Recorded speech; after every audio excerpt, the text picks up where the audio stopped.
EBC Yeshua, un podcast para que Jesucristo el Señor se forme en ti, en mí y en todos.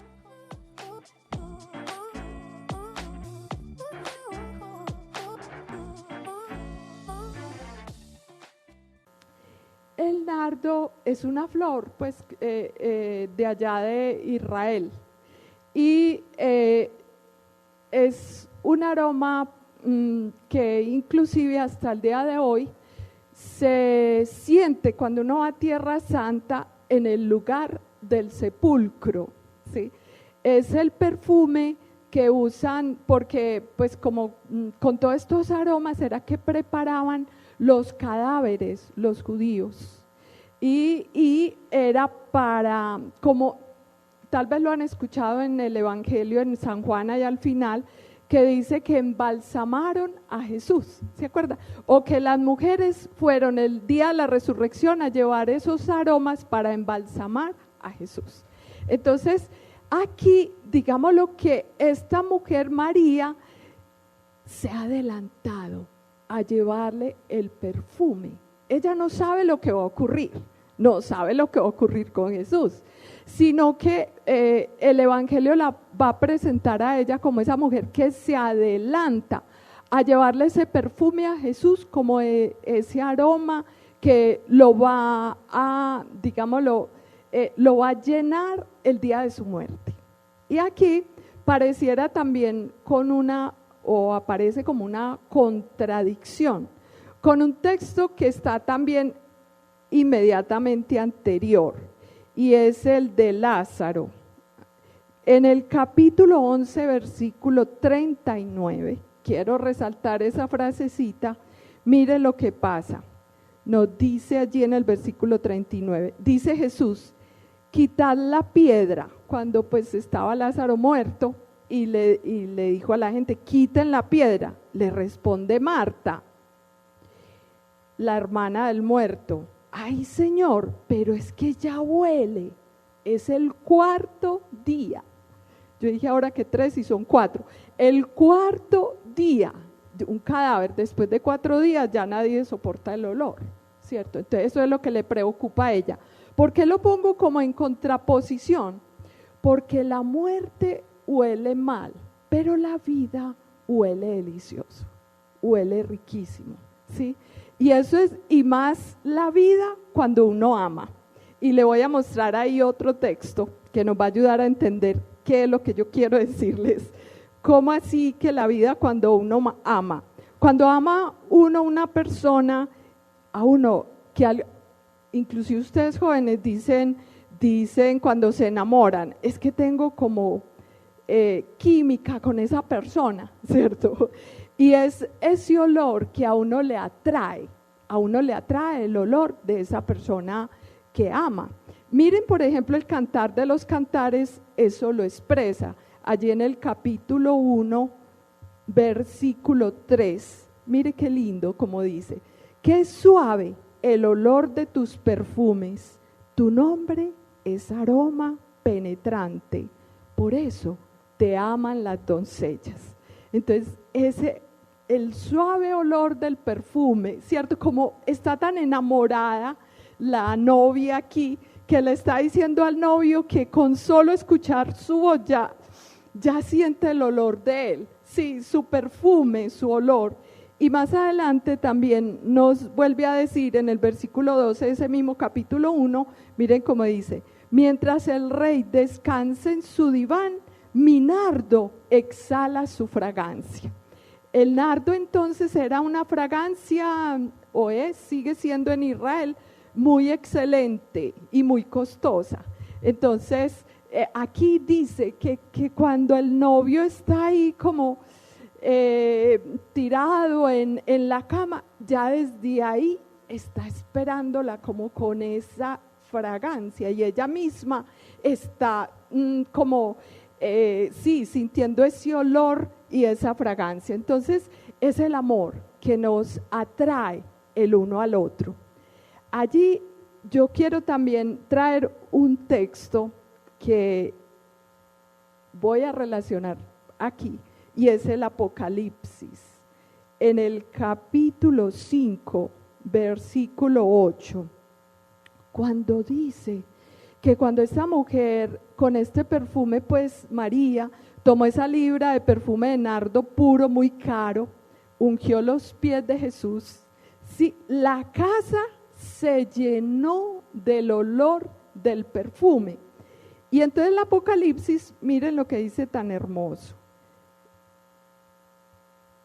En el 5:8 dice, la segunda parte, después de un punto que dice, tenía cada uno una cítara y copas de oro llenas de perfume. Miren esto, que son las oraciones de los santos. Entonces aquí yo quiero que relacionemos esto. El amor de María por Jesús es un amor espiritual, en el que está amando a Jesús con todo su ser. Y entonces esa fragancia es más que una fragancia, es una oración.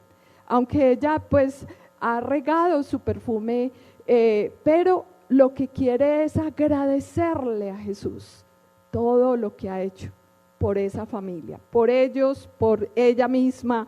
Entonces, ese postrarse ante Jesús, que si vemos en el texto nos dice que es ante los pies de Jesús que ella riega el perfume, como quien dice, está ella en tierra, así hasta haciéndose como dice en latín, el humus, la tierra ella misma, para humillarse, para decir, es que tú eres lo máximo para mi vida.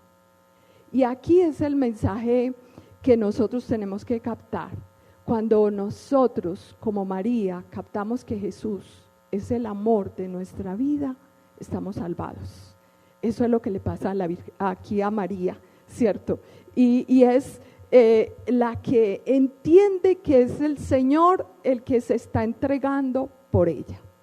Ahora viene la contrapartida y la parte crítica de todo este asunto, y es la parte de Judas, versículo 4. Dice Judas Iscariote, uno de los discípulos, el que lo iba a entregar. ¿Por qué? ¿No se ha vendido este perfume por 300 denarios y se ha dado a los pobres? Pero no decía esto porque le preocuparan los pobres, sino porque era ladrón. Y como tenía la bolsa, se llevaba lo que echaban en ella. Jesús dijo, déjala que lo guarde para el día de mi sepultura. Porque pobres siempre tendréis con vosotros, pero a mí no siempre me tendréis. Palabra de Dios. Entonces aquí yo les digo, la posición de Judas es el que está, en vez de valorar el amor de María, está valorando es el perfume. Lo que le interesa es el dinero y todo el tiempo está pensando en el dinero. Inmediatamente interpreta que se podría vender ¿por cuánto? ¿Se dio cuenta? Por 300 denarios. Es muy interesante entender esta cifra porque un denario era lo que le pagaban a un obrero, era su jornal en un día. Entonces 300 denarios significaba el sueldo de casi todo un año, ¿cierto? De casi todo un año. Era mucha plata. Pero entonces, ¿aquí qué pasa? Que es que Judas lo que le interesa es el dinero, no le interesa a Jesús, no le interesa a Jesús. Le interesa y está haciendo esa comparación del amor que está expresando María con el dinero que pudiera aprovecharse.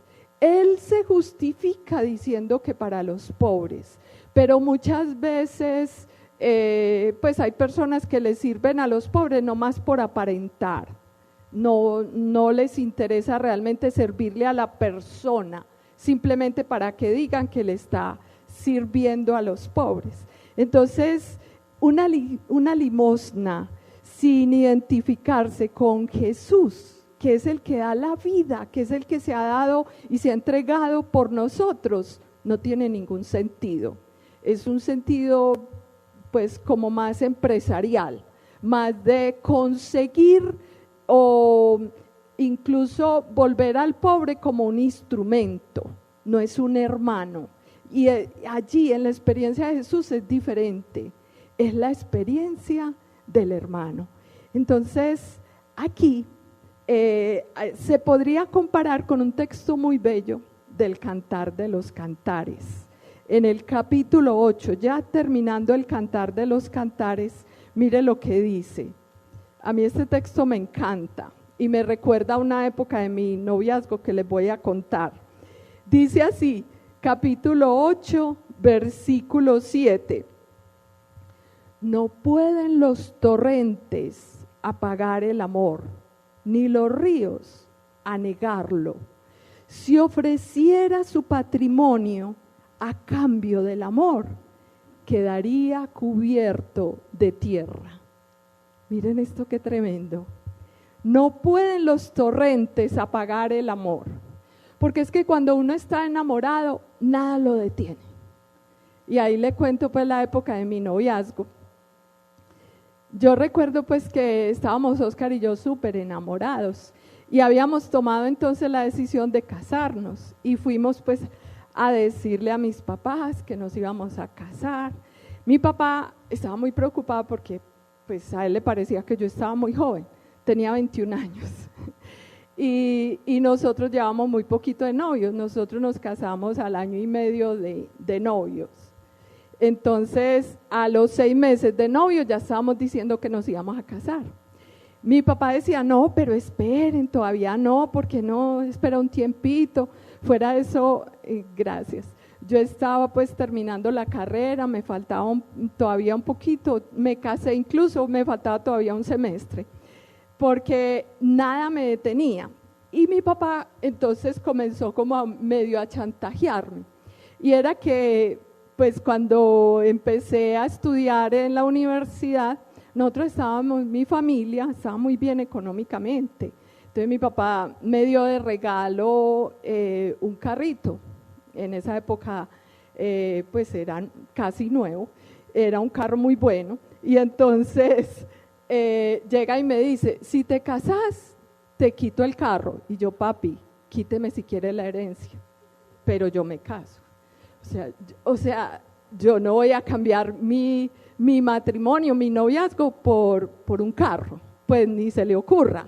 Y si me quiere quitar la herencia, le dije así de frente, me la quita. Bueno, después,